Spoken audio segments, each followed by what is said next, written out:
Good evening. My name's Bianca and I'm going to be reading to you this story time evening. As you know, we're reading a bit of a stretch, The Diaries of a Prisoner by Chris Atkins, which is so far blimmin' marvellous. A little bit rude, so just like a pre-watershed warning, last week we were using a variety of words that you may not want to have your children around if they're under 11. Bear in mind that our social media is an open platform. But for those of you who are listening, we're on chapter 3, Showers and Slips, and then I'm going to read for you for 45 minutes, an hour, and then on Zoom, and you can see the link in our threads, you can join us if you want to have a natter about what we've heard. Okay, let's get going. Showers and Slips, in which my son is finally allowed to visit. I despair at only seeing him twice a month, and I try to increase contact by coming the screws bitch. Things I learn. 1. The danger of Islamic extremism. 2. The secret identity of the Trinity governor. 3. Never steal a towel from a naked wet Scotsman. I collect enough brownie points to get more visits, but I'm beaten by an evil boss. Victory is finally snatched thanks to a pack of Haribos. 5th of August. It doesn't take me long to settle into my new cell. Martin has an infectiously cheerful manner, and my mood takes a dramatic swing upwards. He used to be the managing director of the Deutsche Bank, but was recently convicted of insider trading and got 4.5 years. He's only been in Wandsworth 7 weeks longer than me, but he acts as though he's been here for ages. He deals with incarceration by keeping as busy as possible and works as both the education orderly and the chaplaincy orderly. Why don't you come to chapel on a Sunday? He asks. Well, I'm a screeching atheist, so that would be really hypocritical. But you get the whole morning out of the cell. I'm in.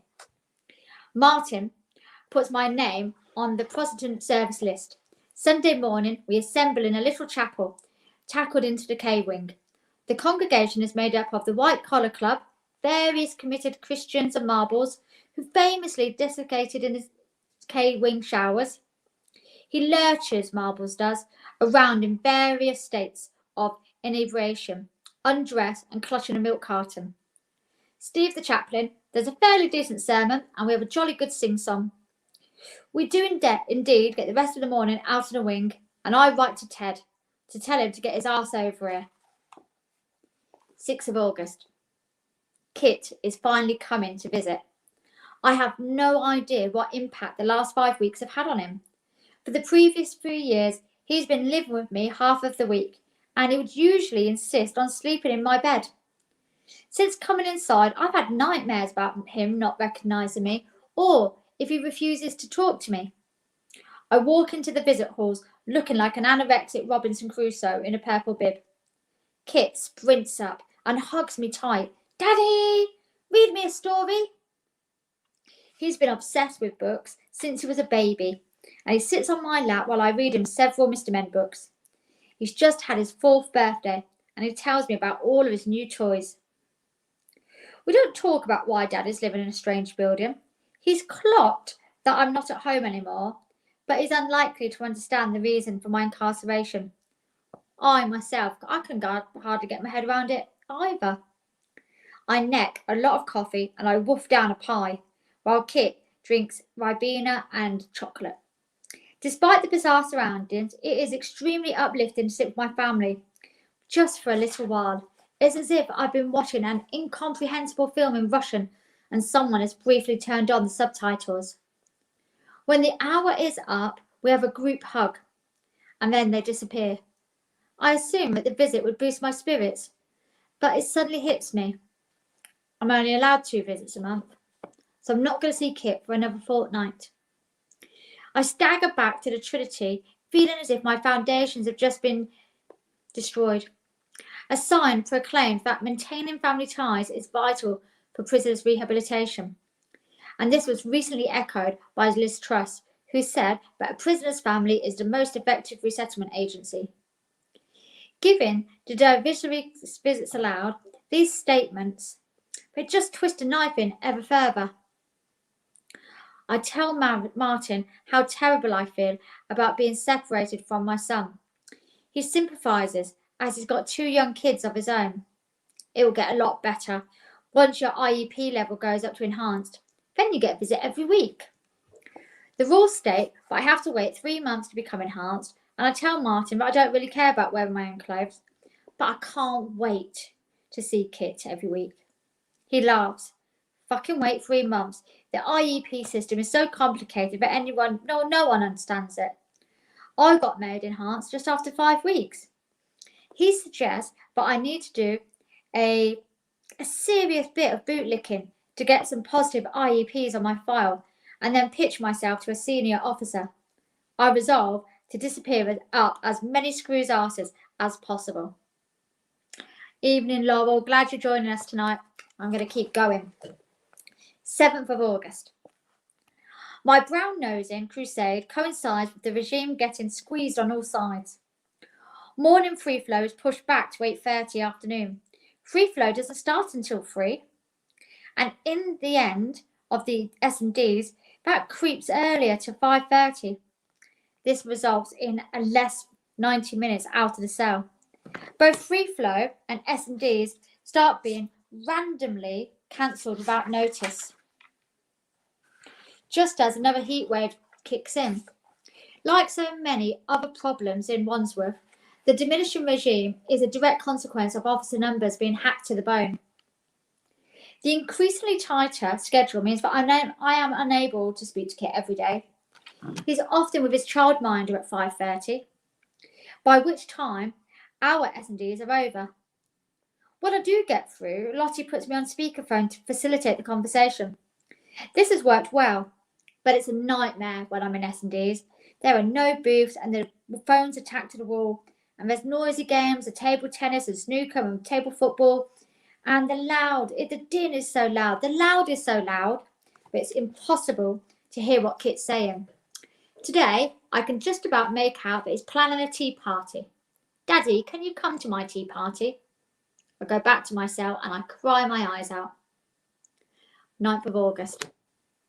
I spend more time hanging out in Scott and Lance's palatial pad. Scott does about 6 different jobs and he's constantly in demand from officers and prisoners alike. He flies around clutching a clipboard that contains about as much mystical power, well, I don't know as what, but it does manage to get the doors unlocked. Lance, the outside public school boy, he also has several jobs, but he never seems to do any of them. He mostly loafs about his cell, eating constantly and holding court. Today he recounts how he was given 3.5 years over an unpaid bar tab at the Savoy. I'm shocked at the severity of his sentence, though I'm soon to discover that he pretended to be Elon Musk and he lived in a hotel suite for weeks. Well, that explains it. He was remanded in Wandsworth and had to wait 6 months to go to court. Just before sentencing, he gave away all his possessions away in the wing, assuming that any sentence he would receive would be covered by the time already spent. But the hearing didn't go well. The judge turned fucking puce, he said. He didn't even mention me by name. He just screamed, 3.5 years! Now clear the dock! Lance crawled back into Wandsworth, still with more than a year to serve, and desperately tried to reclaim his telly so he could see himself on Newsnight.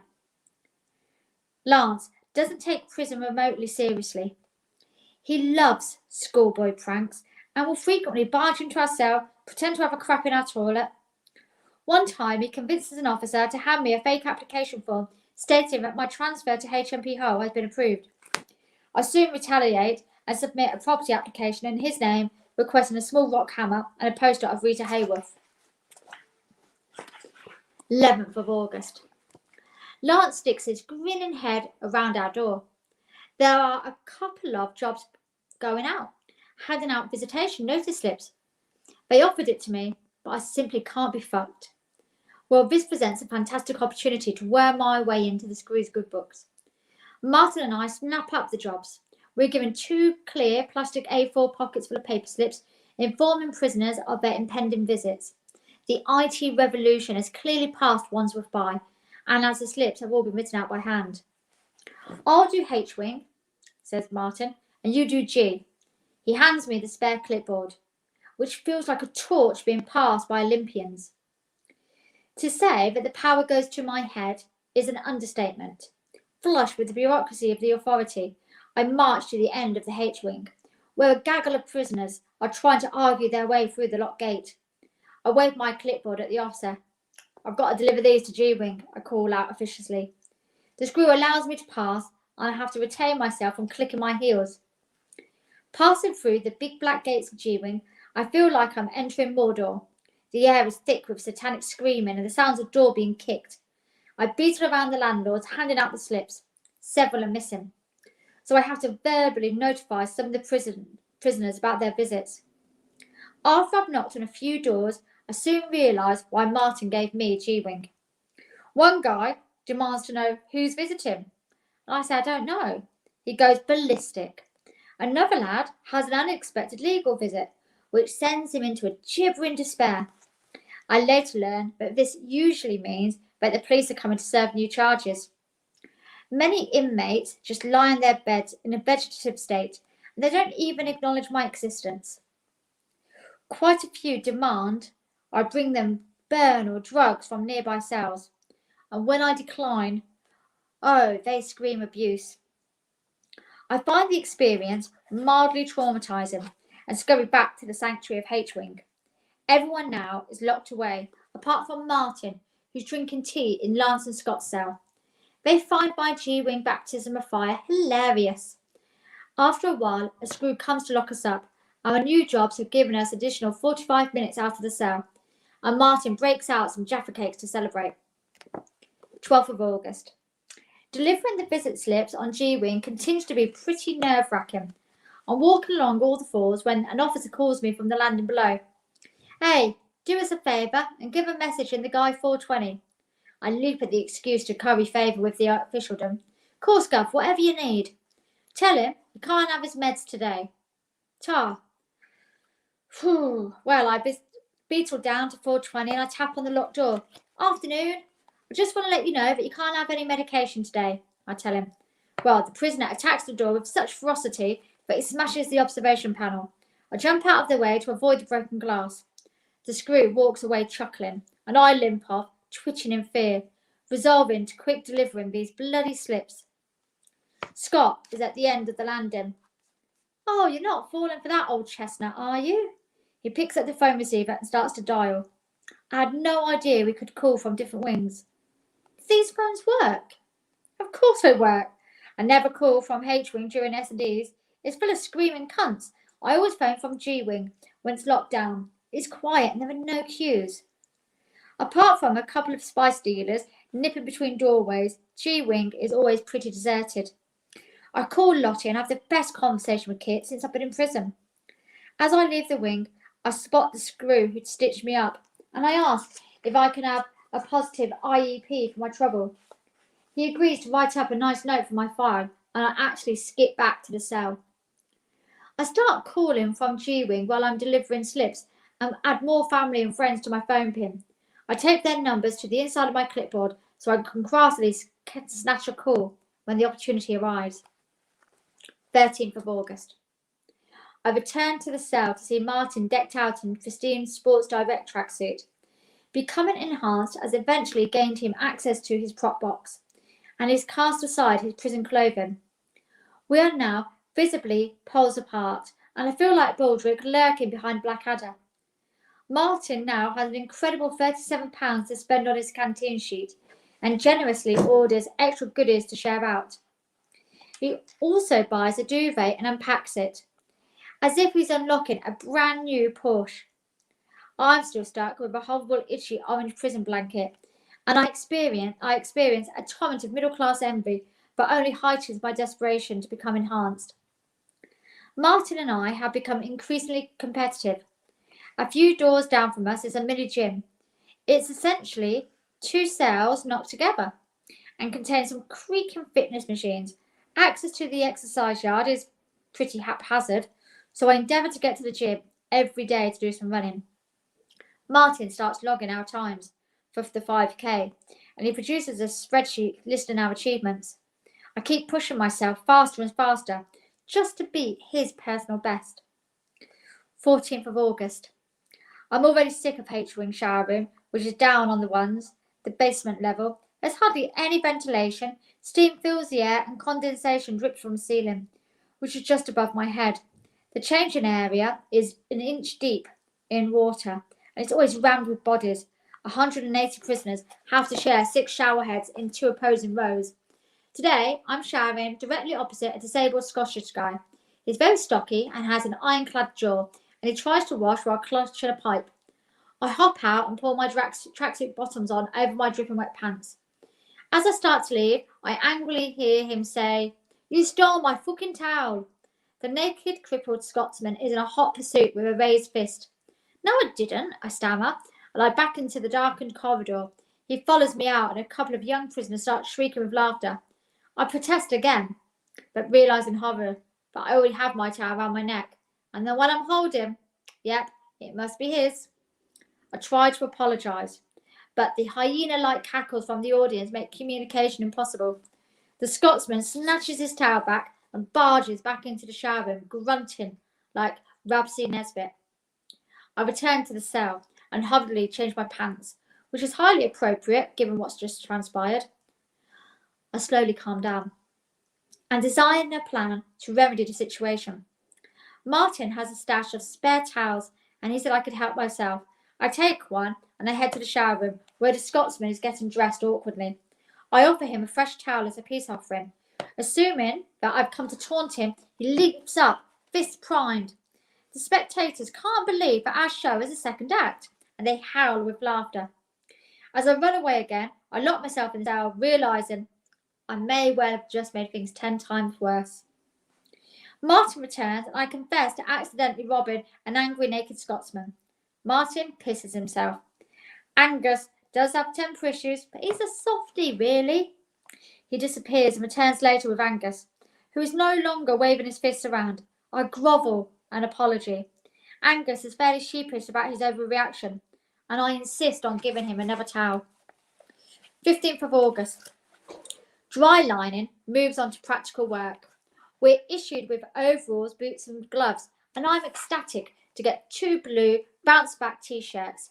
Nigel and I start erecting plasterboard walls, which is extremely therapeutic. I try to blend in with the other dry liners, but my excessive education sometimes makes me painfully conspicuous. Yuri, the Russian instructor, explains to the group how to work out the area of a circle. The area is equal to the radius squared, multiplied by pi, which is 3.14. My father spent a lot of money on my education, and I don't want it to go to waste. Actually, pi is an irrational transcendental number, and it has numerous means of calculation, but 3.14 isn't one of them. Dylan, the wide-eyed lad with the crazy ears, starts giving me a funny look. I retreat to the back of the workshop and discover a store of bin liners, scouring pads and detergent. These are impossible to source on our wing, so I discreetly stuff a load of cleaning contraband down my absurdly oversized prison trousers and I smuggle it back into the cell. 16th of August. The regime continues to be scaled back. Martin and I have become consumed with getting unlocked to fulfill our own basic human needs. 1. We want to grab 5 minutes alone to have a crap. 2. We want to phone our kids. 3. We want to take a shower. The shower room is always rammed during S&Ds, and sometimes the screws crawl up just before or just as I've got to the front of the queue. We are constantly trying to slip into the shower room at other times to have a proper scrub in peace. Today, there's an official notice outlawing showers outside the S&D's time. Negative IEPs will be issued for showering at other times. I am astonished that a British public institution is punishing adults for cleaning their bodies. Even the Victorians realised that personal hygiene was crucial to prevent illness and disease. This has now become known as war on washing. One day, Martin and I make it outside S&D's and both enjoy a good long soak. A huge officer suddenly appears. He's about 6'3" and has tattoos on his knuckles. I managed to hide, but Martin is right in the line of fire, covered in soap, wearing his huge prison-issue boxer shorts with his hand up his arse. "What the hell are you doing there?" the screw yells. "I'm having a wash," Martin replies, trying to suppress a giggle. "You've got 30 seconds to get out, or you're getting a nicking." This is how some offers refer to a negative IEP, trying to make the devilment sound more sinister. The war on washing causes much aggravation across the prison. The chaplaincy organises an Eid feast, but the Muslims on K-Wing aren't allowed a shower beforehand. One lad begs an officer to let him out, insisting that it's disrespectful to attend Eid without washing. "Just use your sink in your cell," barks the officer. Half an hour later, the wing starts flooding, and the screws discover water flowing out from under the Muslim prisoner's door. They open it up to see the lad lying injured on the floor and water gushing from the wall where the sink has come off. The idiot took the instruction to use the sink too literally and tried to have a shower by standing in the basin, which promptly collapsed, shockingly, under his weight. 18th of August. I now do the visit slips just before the end of S&Ds to maximise my time out of cell. The gate out of H-Wing usually attracts a dozen or so prisoners trying to escape the impending bang-up. Some obviously hustling tobacco and drugs. Flashing my slips to the officer always allows me to get through, but this soon provokes jealousy from the surrounding inmates. Today, a young black lad sidles up to me as I'm waiting for the gate. "Hey, give me some of those slips." I don't want to make enemies, but I daren't lose this passport to my evening phone calls. "Sorry, mate. They gave them to me to hand out." He hisses, "Gov boy," at me threateningly. Days later, I'm handing out my slips on G-Wing, and the same guy is hopping between the doorways. He clocks me and marches up. "Hey, let me have them slips. Prison rules, you get me? Always share the slips." "Those aren't rules, I've been told," I mutter, and step round him. Now this lad is pretty stocky and could easily flatter me, so I peg it up the stairs while he shouts, "Good boy!" at me again. I discuss this later with Martin, and he suggests that he's been targeted by the same character. We christen him Gov Boy. It seems there is a lurking resentment to the White Collar Club from various quarters, who are understandably miffed that we've monopolised all of the best jobs. There's never free flow on a Friday afternoon. The entire prison is shut down, while a group of trusted prisoners hand out the canteen just before lunch. Martin bounces into the cell with exciting news. Two of the canteen delivery guys have just been caught with their phones and put on basic. Now I've pulled some strings, and we are now going to fulfill their shoes. I can't believe my luck. I've begun to dread the horrible bang-up on Fridays, and delivering canteen will undoubtedly push me higher up the greasy pole. After lunch, we head out to the exercise lounge, and there is a large pile of black packing boxes. We drag 2 stacks through to G-Wing and start lugging the boxes up the stairs. Inside are dozens of clear plastic sacks containing all the prisoners' canteen orders. We carry the bags down the landing and dump them outside the relevant cells, and this allows us to have a good nose what everyone else has ordered. Oh look, 414 has got some of those lavender joss sticks. Meanwhile, the doors are being kicked senseless by inmates who've been locked up for days. Bang, bang, bang. "I beg you, Gov, I've got to call my brief. I've got a court tomorrow." They look quite good, actually. Should we get some for next week? Bang, bang, bang. "I need some fucking burn." "Why don't you just order a pack and I'll get some matches?" Bang, bang, bang. "I haven't had a shower in days. I haven't had a shower in 4 days."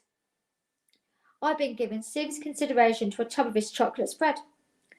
Now, a lot of the guys on G-Wing have hardly anything to spend, and some of their canteen orders are heartbreaking. One bag contains only a cheap "I love you" card. Another just has a single lolly at the bottom. Now, I'm extremely fortunate to have enough money to buy vital supplies each week, and a bit of me wants to donate something to beef up these orders. We then go round the cells with an officer handing everything out. As each door is unlocked, we are hit by a wave of BO. Loads of the prisoners beg to have a shower, but all of them are refused. Some inmates obsess over the canteen. They've made a careful note of exactly what was ordered, so you have to stand there while they tick off every single order. One guy explodes when a pack of Monster Munch turns out to be the wrong flavour, and he insists we exchange it on the spot. The officer sighs, filling a general app, and then he slams the door shut.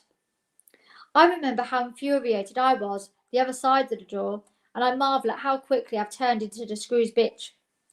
Afterwards, I ask the officer if I can get a positive IEP, and he promises to give me a glowing review. 22nd of August. One of the neighbours, a banker convicted of liver rigging, gets shipped out to open prison. He is replaced by the belligerent ball of anger called Wayne, and the White Collar Club is up in arms. There are snooty complaints that this lowered the tone of the neighbourhood, and a lot of jokes about the dip in house prices. Wayne first blows his fuse while queuing up for lunch. As I get my dinner, it becomes evident that our new neighbour has not received what he ordered, and he's taken a stand. I want my chicken burger, he bellows. You didn't order a chicken burger, sniggers the guy behind the servery. Yes, I did. I want a fucking chicken burger. Look, there's no chicken burger today, bruv. I don't care. I want a chicken burger now. Listen, fam, just take whatever you've got. You can have beef pie, burrito, or the other thing. What do you want? Now, I want a chicken burger. Two officers lead Wayne away. He is only voicing the frustration that is constantly bubbling within all of us. Somewhat predictably, he is swiftly named Chicken Burger. 23rd of August. There is a lot of news about Islamic extremism in prisons. Justice Secretary Liz Truss wants to set up a specialist unit to keep dangerous extremists away from other inmates and stop the spread of poisonous ideologies. I agree that prisons are the ideal place to exploit weak minds, and I would gladly join the Islamic State to get out of my wing. Prisons are appalling, but vulnerable inmates are going to be susceptible to anybody promising to strike back against the state. Now, the obvious way to prevent radicalisation is to improve conditions, but Truss's solution seems to be the exact opposite. She intends to separate and segregate those at risk, quarantine potential terrorists together. She's found a pot of money to tackle the spread of extremism, but not for easing overcrowding. From where I'm standing, I'd say that ISIS is the least of our worries. The 5 main wings remain on 23-hour bang-up, meaning that 1,000 men are prevented from doing any work or education due to lack of education staff. Now, this was supposed to be a temporary measure, which the authorities had promised would end this week. Instead, a note comes from under our doors, announcing that the regime is going to get even worse. From now on, every wing will lose both S&Ds and exercise on a specific day. Everyone will take it in turn to be stuck in their cells for 48 hours straight. This note triggers a small riot on B wing and a fire on C wing. 25th of August. I keep hearing high-pitched screams just outside our door. I peer fearfully over the landing to discover it's a group of young friends discussing their recent crimes. I find their volume astonishing. I would have thought discretion was a virtue in that line of work. I'm also struck by how many inmates have their hands thrust down the front of their trousers. This revolting habit amongst prisoners is of all ethnicities and ages. Some guys will cheerfully class their bollocks while talking to me, and yet I'm the one who gets embarrassed. The worst part is when I spot these same inmates serving lunch. Now, I'm no stickler for health and safety, but I'm sure there are rules about genital contact prior to handling food. 27th of August. Martin and I now get plenty of unlock on weekdays, thanks to our own collection of prison jobs. But there's no free flow at weekends, so we're always looking for ways to get out on a Saturday and a Sunday. Today we spent 45 minutes pestering passing officers until one of them finally opens our door. As time goes on, we have quickly learned which buttons to press with the various screws. Now, our favourite officer, Mr. O'Reilly, who served 20 years in the army, he swears permanently. He's always cracking filthy jokes and has the best record for unlocking our cell at weekends.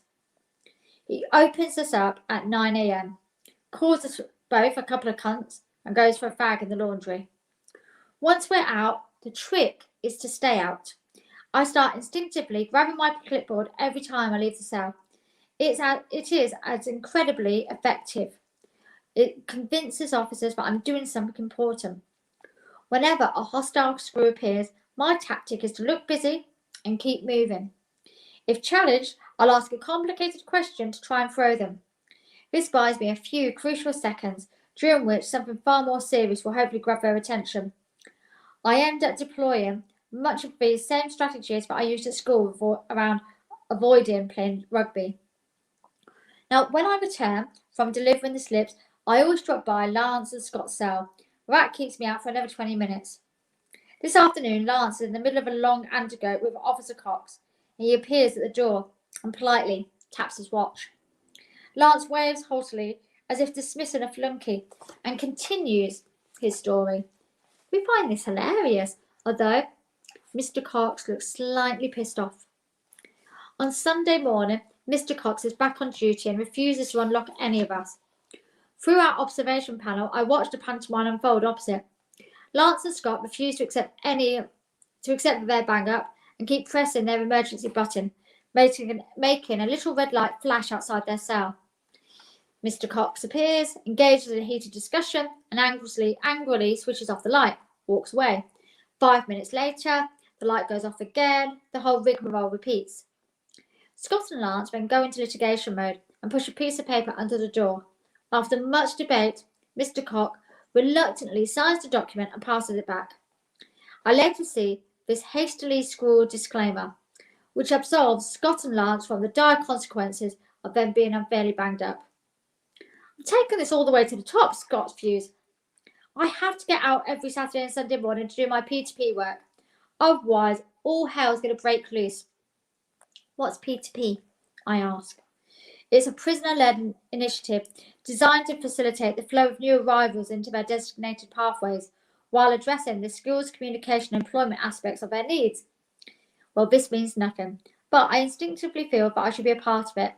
I'm still desperate to get enhanced so I can have more visits from Kit, and I urgently need to prove my worth to the authorities. Days later, Scott brandishes a letter signed by the head of Trinity. It stipulates that his cell has to be unlocked every Saturday and Sunday at 9, so that he can carry out his P2P. Scott somehow makes a dozen photocopies and takes one to his door. 28th of August. Chaplain Steve is on holiday, and this week's service has been taken by a supply vicar called Eric. He's clearly being paid for the gig rather than by the hour, as he rattles along at the breakneck speed. Marbles wobbles in late with his trousers round his ankles. Eric starts to wrap up and asks the congregation, "Do any of you have any problems that need our prayers today?" Marbles staggers to his feet and launches into a rambling account of his complex land dispute involving his Bangladeshi family. The details are sketchy, but it centres on an argument between Marbles' sisters and the tenants of some farmland owned by his late mother. Eric nods sympathetically, but is almost certainly thinking about his lunch. Marbles finally grinds to a halt, and then Eric asks if anybody else needs prayers. A hand goes up at the back. It's a small mixed race lad with a shaved head and dark eyes. "My son died 6 months ago. I'm really struggling to cope." We bow our heads in respect, recognising that our petty problems pale into insignificance next to such sadness. Marbles, however, not wanting to be upstaged, loudly embarks on part 2 of his sister's struggles with the Bangladeshi land rights. Eric looks at his watch. Lance is supposed to be the chaplaincy orderly, is noticeably absent from the shambles. He arrives at the end of the service and just shakes everyone's hands as they leave. Later, I chat to Hitchkins, the chap who got 14 years from Judge Burdo, and joke about Nance's lax attitude to the church duties. Hitchkins flies off the handle. "I am fucking sick of all of these idiots taking on too many jobs. They just do these gigs for the bloody unlock and don't take their responsibilities seriously." This starkly demonstrates the yawning gulf between prisoners. Lance and I can laugh our way through the next months until we escape to open prison. Hitchens has to serve 7 years, and this place is his permanent home. Some of our neighbours have acquired ostentatious door signs to broadcast their roles. To keep up with the Joneses, Martin makes a batch of laminated signs stating our various jobs: education orderly, canteen delivery, slip delivery, and we spend a considerable amount of time fixing them to our door. I feel embarrassingly short of prison duties, and I worry that I'm miles away from getting enhanced. Meanwhile, Martin has started running the Alcohol Anonymous meetings. He admits he's not actually an alcoholic, but the job gets him out of the cell for an extra hour on Wednesday evenings. He returns from his first session mildly miffed. AA is full of Muslims who are all teetotal. They're just doing it for the bloody unlock. He fails to notice the irony. At the end of their first session, they're all given medals declaring how long they've been without a drink. Martin proudly tacks his 3 months sober gong to his notice board. It seems like a hollow reward. It's impossible to get booze in Wandsworth, so nobody could fall off the wagon even if they wanted to. 29th of August. Scott appears outside our cell door first thing. They've asked me to do the bloody register. I'm far too busy. Do you want to take it on? I can't help thinking that an officer should really undertake this task, but I still leap and for the chance to shine. I get given a printed list and instructed to tick off the inmates' names as they pass through the free flow.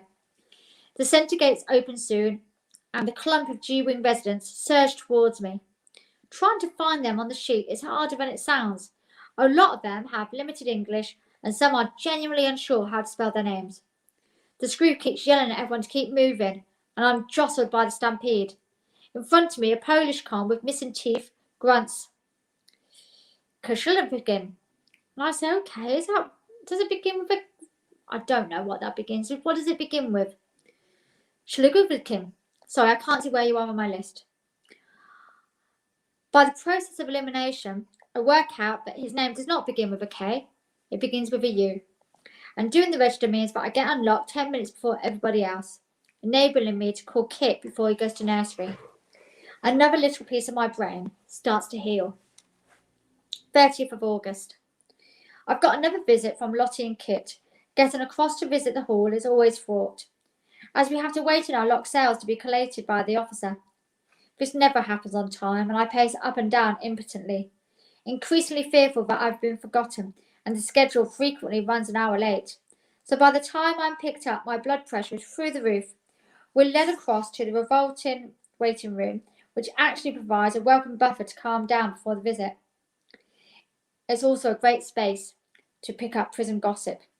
Today, I overhear Gov Boy, the lad who's been coveting my slips, talking nervously about his ongoing trial. He's up for firearms possession and is about to go into the witness box.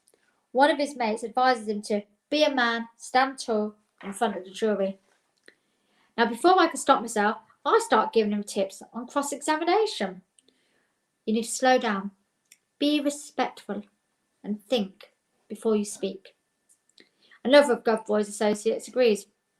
He's telling the truth, fam. He's telling the truth. Gov Boy thanks me. His eyes indicate that I won't be getting any more hassle from my slips. I don't spoil the moment by adding, but I fucked up my own cross-examination so much that I got 5 years, so I may not be the best authority on the subject. We're called through to the visits hall, but I'm pulled aside by a stern female officer who admonishes me for wearing shorts. The temperature is in its 30s, and I've acquired a pair of blue prison shorts, which everyone is wearing on Trinity. You can't have a visit wearing gym kit, she barks. But they're shorts, it's summer. That's totally inappropriate dress. She points to a sign on the wall listing the rules about the clothing. It looks as if it was written by Mary Whitehouse. Even our guests are prohibited from wearing ripped jeans. I start pointing out that both my visitors have seen me in a lot less than this, but I'm interrupted by a Trinity officer who offers to take me back to change. I put my tracksuit bottoms on, which haven't been washed in 2 months, and then I jog back, looking like a hobo and smelling like a bin. The female officer nods approvingly, and I'm finally allowed to see Kit, who is obviously wearing shorts. The 31st of August. Delivering the visit slips is rarely dull. G-Wing is always on lockdown, so prisoners bombard me with requests as I walk past. Today, one guy hisses at me, "Brother, brother." Now, I'm not exactly pushed for time, so I stop to see what he wants.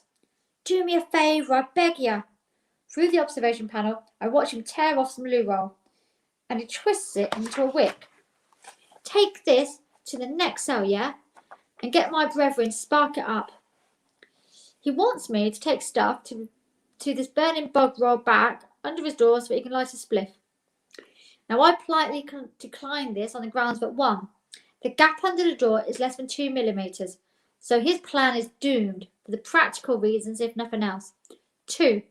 Arson is the worst crime you can commit in prison, and it can incur tougher penalties than murder. Now, he doesn't handle that rejection very well, and he screams as if he's falling down a well.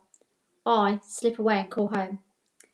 There's a widespread fear of catching germs from those communal phones, so the lad next to me has a large grey sock pulled over his handset. As he whispers loving platitudes to his missus, who looks like he's delivering an anonymous tip in a 1930s noir film, I suspect that he'll acquire more diseases from sticking a 50th generation prison sock to his ear than a plastic phone. I'm not helping matters, as Kit is currently insisting that I blow raspberries every time I call. I always end up covering the receiver in dribble, so I am partly responsible for half of the phone germs on Trinity. 1st of September. My first month sharing with Martin has had a hugely positive impact on my outlook. We rub along remarkably well, and his upbeat and cheery manner is highly contagious. No matter what insanity we witness during the day, we are always giggling about it after bang up. We've become addicted to quick crosswords. Crosswords is a completely different thing, so ignore that and strike it out. And hours slip away while we argue about the correct spelling of rare plants. Martin has an old radio, and we belt out classic FM to drown out the mayhem outside. Every day is full of mad, ridiculous challenges, but this actually helps us pass the time. We spent hours planning how to get a weekend shower, and when it works out, we're over the moon. I sometimes get the door unlocked, but don't actually leave the cell. I just like listening to the radio, blissfully content that I'm staying in through my own choice. I get fixated on getting enhanced. I can't handle waiting 2 weeks between visits. I now have amassed 3 positive IEPs, and I filled out the enhanced application form. It asks how I've been a benefit to the prison community, so I write a quick essay about my tireless work issuing slips and delivering canteen. To win this level and get enhanced, I need to confront the evil boss, aka S.O. Romley, who it transpires is the most loathed screw in the building. As I approach the centre office, gathering the courage to make my case, I channel my inner Del boy. He who dares, Rodney, he who dares. I whisper to myself. Romley sits at a huge desk, looking like Robert Mugabe when he was at dictator school. Now, my pitch is not a rip-roaring success. He quickly discovers that I haven't waited the 12 weeks to get enhanced, and he chucks my application in the bin. I suffer a panic attack and stagger back to the cell. The mental floodgate opened to all the negative thoughts that I've been holding back, and I get locked in a downward spiral, telling myself, I'm in prison, my career is in ruins, and I can't see my son. It's repeated on a loop. It's as if I've been convicted all over again, and I curl up on my bed. Lance chooses this moment to undertake one of his practical jokes, and like many prisoners, I've developed a response to anything coming under my door. It's usually mail or newspaper. Now, Lance plays on this by sliding a crisp wrapper into my cell. I jump up unexpectedly happy. He laughs himself at my reaction, and I go a bit chicken burger at him, screaming, "Go fuck yourself." Immediately, the larky schoolboy vanishes. Lance calmly finds out what's wrong, and I tearfully explain that my enhanced application has been rejected. This is going to destroy my relationship with Kit, I feel. Romley is an awful cunt, he agrees. Let me deal with it. Now, later on, we're called for exercise, and Lance grabs my shirt and makes a beeline for the SO's office. This time, it's a reasonable-looking young woman at the sitting desk. All right, Miss Sharp. You're looking beautiful today. Now, for some unknown reason, Lance always uses a cod cockney accent when addressing the screws. Atkins here wants to see more of his kid. Make him enhanced. There's a love. She rolls her eyes. What's your prison number? A8892DT, I stammer. She tapped to her keyboard. Done. God bless you, miss, calls Lance. I walk out to the yard in a bit of a daze. Lance flicks me ear. You owe me a packet of Haribos. We sit in the sunshine, laughing at the madness of the prison rules. Most officers find the IEP scheme completely baffling, making it ripe for exploitation by rogues like Lance. I call Lottie and tell her she can book visits every week now. The next canteen, I order a £1 pack of Haribo for Lance, in return for doubling the access I get to my son. And that, ladies and gentlemen, is the end of chapter 3. And also, you'll be glad to hear the end of my terrible reading of Cockney accents, which was particularly poor this week, I felt. So I shall try and practice that for next week. If you want to join us, we're going to hop over to Zoom and have a chit chat about it now. And if not, we will see you at same time, same place on Thursday. Not on Thursday, on Monday. See, can't do Cockney accents, don't know the days of the week. I'm off. See you soon.